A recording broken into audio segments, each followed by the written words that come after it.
So they said, firstly, if the sales rep, particularly the sales rep rather than the organisation, has done a good job, if they've acted professionally, if they've helped us through the process, win, lose or draw, we believe they've earned the right to feedback.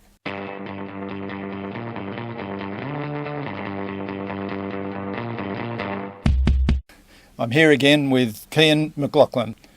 Welcome back. Thanks, John. Nice to be here. One of our earlier discussions, you talked about the fact that you have no problem in getting customers to agree to do a win-loss. Correct.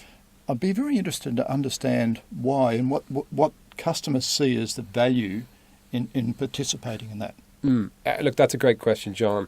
I must admit I was a little bit surprised at how willing the majority, not all, but the vast majority of customers were to participate. Because initially I was thinking about it from the vendor's perspective. Okay, they're going to be giving insights and adding value, but what's in it for them?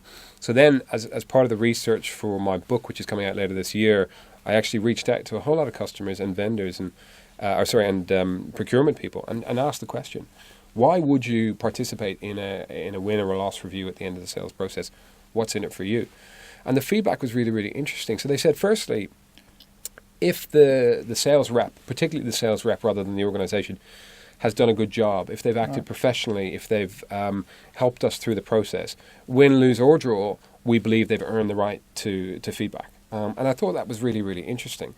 But then they also went on to say that they see value in helping organizations to improve their service, improve their product, to innovate, because ultimately that allows them to have more choice in the market.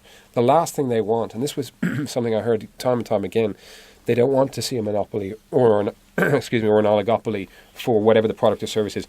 They want a market that has lots of different choice that allows them to really compare and contrast and get the best possible outcome. So they see the value in that.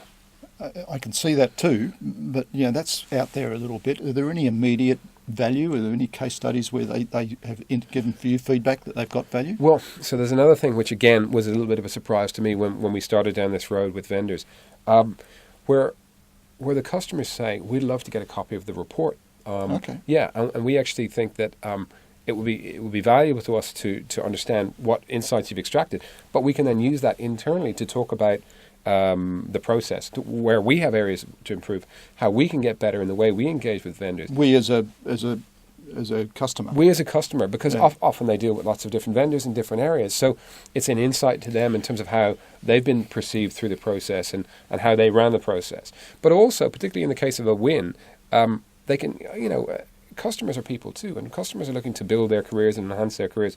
So this is an opportunity to say, this is the feedback of a third party, we've done this well, this was good, this is a return on investment. And they can use that as a mechanism internally to drive new projects, to help their career progression, to do all sorts of interesting things. Sounds fascinating to me, and really an eye-opener for me. I've always believed in win-loss and doing that analysis, but too often I've seen it being done internally with a bit of navel-gazing and not really engage the customer properly in the process. So thank you very much for that. Pleasure, John. Thanks for having me. Look forward to our next discussion. Likewise.